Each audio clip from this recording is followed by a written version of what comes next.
आपको पता ही है कि इंडिया में अब एक नई लीगल लड़ाई ने धमाका मचा दिया है। वक्फ अमेंडमेंट एक्ट 2025 के खिलाफ सुप्रीम कोर्ट में ऑलरेडी बहुत सारी पिटिशंस पेंडिंग है और ये मामला अब newly appointed CJI BR Gavai के सामने पेश होगा 14 मई दोपहर के 2 बजे। लेकिन इस केस में अब एक न्यू ट्विस्ट आ गया है और वो भी तमिलनाडु के एक छोटे से गांव से। ये ट्विस्ट लेकर एक फेमस ऑथर, हिस्टोरियन और पैनलिस्ट श्रीमन चंद्रशेखर पहुंचे हैं, जिन्होंने खुद सुप्रीम कोर्ट में एक इंटरवेंशन एप्लीकेशन दाखिल किया है। लेकिन उनका स्टैंड थोड़ा अलग है। जब सब लोग इस एक्ट को अपोज कर रहे हैं, चंद्रशेखर इस एक्ट को सपोर्ट कर रहे हैं। क्यों? क्योंकि उनका गांव, उनका घर, उनकी जमीन सब कुछ तमिलनाडु वक्फ बोर्ड ने अपना प्रॉपर्टी डिक्लेयर कर दिया है। जी हाँ, आपने सही सुना। क्या है ये पूरा मसला, चलिए देखते हैं। इसके साथ हमने आपको बीते दिन एक और केस के बारे में बताया था, जिसमें सीनियर एडवोकेट कपिल सिब्बल एक पिटिशनर की ओर से मौजूद दिखे थे। एक ऐसे केस के सिलसिले में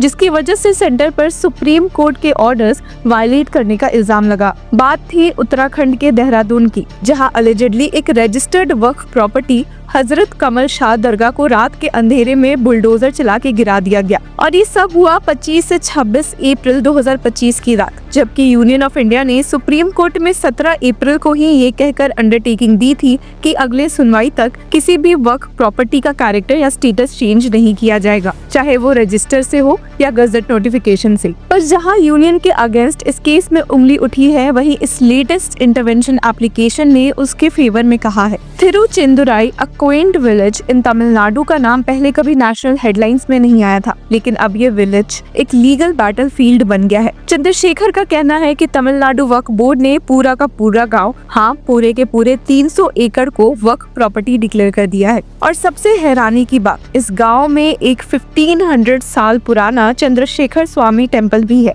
जिसे वक्फ बोर्ड अपना बताता है, जबकि इस्लाम का ओरिजिन सिर्फ 1400 साल पुराना है। यानी टेम्पल तो इस्लाम से भी पुराना है, फिर भी उसे वक्फ प्रॉपर्टी कैसे बोला जा सकता है? चंद्रशेखर, जो एक पॉलिटिकल हिस्टोरियन, टीवी पैनलिस्ट और ऑथर भी है, कह रहे हैं कि उनकी फैमिली जनरेशन से इस विलेज में रहती आई है। उनके फादर का कनेक्शन 1936 से है इस जगह से, और उनके पास सारे प्रॉपर्टी डॉक्यूमेंट्स भी है। उनकी माँ के नाम की प्रॉपर्टी 1917 में एक रिटायर्ड हाईकोर्ट जज से खरीदी गई थी। सिर्फ चंद्रशेखर ही नहीं, पूरे विलेज में कई लोगों के पास 1950 से लेकर आज तक के इनकम्बरेंस सर्टिफिकेट्स है। फिर भी जब एक लोकल किसान ने अपनी जमीन बेचने की कोशिश की, तो सब रजिस्ट्रार ने कहा वक्फ बोर्ड से नो ऑब्जेक्शन सर्टिफिकेट ले आओ। जरा सोचिए, अपने खुद के घर की रजिस्ट्री करानी हो और कोई कह दे कि पहले किसी और से एनओसी लो, और वो भी एक ऐसी बॉडी से जिसका आपके प्रॉपर्टी से कोई हिस्टोरिकल या डॉक्यूमेंट्री लिंक ही नहीं है। ये सिर्फ एक फैमिली का इशू नहीं है, पूरे के पूरे गांव के लोग इस कंफ्यूजन और डर के माहौल में जी रहे हैं। इसलिए चंद्रशेखर ने डिसाइड किया कि वो इस मामले को सुप्रीम कोर्ट तक ले जाएंगे,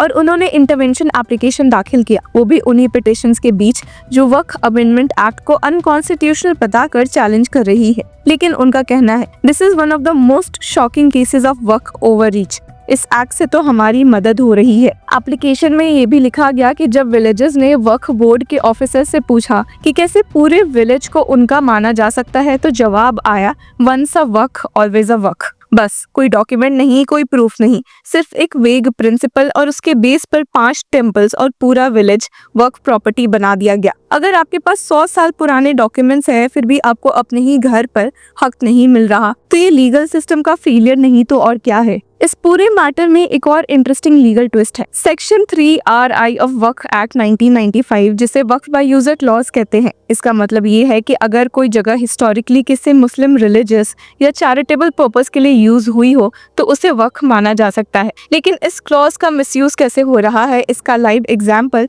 थिरुचेंदुराई है। चंद्रशेखर कह रहे हैं कि कोई डॉक्यूमेंट्री प्रूफ नहीं है वक्फ बोर्ड के पास, लेकिन फिर भी सब रजिस्ट्रार ऑफिस ने उनकी अथॉरिटी को मान लिया और लैंड डील्स पर रोक लगा दी गई। थाउजेंड्स ऑफ विलेजर्स अब अनसर्टेनिटी में जी रहे हैं। वो लोग जो 3 से 4 जनरेशन से उस जगह पर रहते आए हैं, जिनके पास सारे लीगल डॉक्यूमेंट्स है, वो भी आज इनसिक्योर फील कर रहे हैं। जबकि दूसरी तरफ वक्फ बोर्ड बिना किसी रिकॉर्ड के पूरे गांव पर क्लेम कर रही है। ये सिर्फ एक लीगल इशू नहीं है, ये आइडेंटिटी, हेरिटेज और प्रॉपर्टी राइट्स का इशू बन गया है। सुप्रीम कोर्ट के चीफ जस्टिस बीआर गवई की बेंच कल इस मैटर को सुनेगी, और अब जबकि इंटरवेंशन एप्लीकेशन फाइल हो चुका है, तो कोर्ट को दोनों साइड्स का पर्सपेक्टिव देखना देखना पड़ेगा। एक तरफ मौलाना अरशद मदानी जैसे लीडर्स हैं जो वक्फ अमेंडमेंट एक्ट को रिलीजियस फ्रीडम के अगेंस्ट बताते हैं, और दूसरी तरफ चंद्रशेखर जैसे सिटीजन्स हैं जो कह रहे हैं कि बिना इस अमेंडमेंट के उनका फ्यूचर ही इनसिक्योर है। चंद्रशेखर का एप्लीकेशन एक चीज क्लियरली हाईलाइट करता है, वक्फ लॉज के इम्प्लीमेंटेशन में क्लैरिटी और अकाउंटेबिलिटी की काफी कमी है।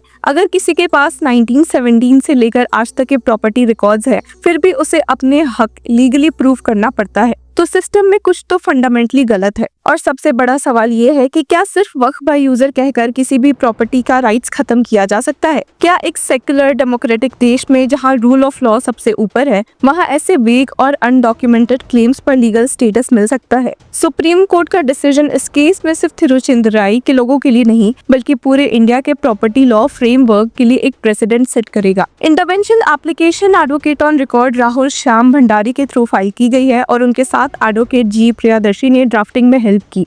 लीगल फ्रेटर्निटी भी अब इस केस पर नजर बनाए हुए है, क्योंकि ये मैटर सिर्फ रिलीजन या फेथ का नहीं, कॉन्स्टिट्यूशनल राइट्स, लैंड रिकॉर्ड्स और सिटीजन प्रोटेक्शन का है। तो अब सबकी नजर सुप्रीम कोर्ट पर है। क्या कोर्ट वक्फ बोर्ड के अनडॉक्यूमेंटेड क्लेम्स को अलाउ करेगी या चंद्रशेखर जैसे सिटीजन्स के डॉक्यूमेंटेड राइट्स को प्रोटेक्ट करेगी? क्या इस मैटर में एक फेयर और बैलेंस्ड अप्रोच इमर्ज होगी या फिर ये एक और पॉलिटिकल मुद्दा बनकर रह जाएगा? एक छोटे से तमिलनाडु विलेज की कहानी ने अब नेशनल डिबेट को जन्म दे दिया है। इस केस से एक चीज जरूर समझ आई, जब सिस्टम फेल करता है तो आम आदमी भी सुप्रीम कोर्ट जाने से नहीं डरता, और यही तो डेमोक्रेसी की असली पहचान है। अब अगर उस केस की बात करें जिसमें सीनियर एडवोकेट कपिल सिब्बल मौजूद थे, उसमें सुप्रीम कोर्ट ने डिमोलिशन के लिए अब उत्तराखंड के चीफ सेक्रेटरी, देहरादून के डीएम, सिटी मजिस्ट्रेट और म्यूनिसिपल कमिश्नर को नोटिस इशू किया था। सीनियर एडवोकेट कपिल सिब्बल ने सुप्रीम कोर्ट में पिटिशनर की तरफ से आर्ग्यू करते हुए इस डिमोलिशन को कोर्ट के ऑर्डर की खुली तजलील बताया था। उन्होंने कहा था कि जिस दरगाह को तोड़ा गया वो 1982 से रजिस्टर्ड वक्फ है,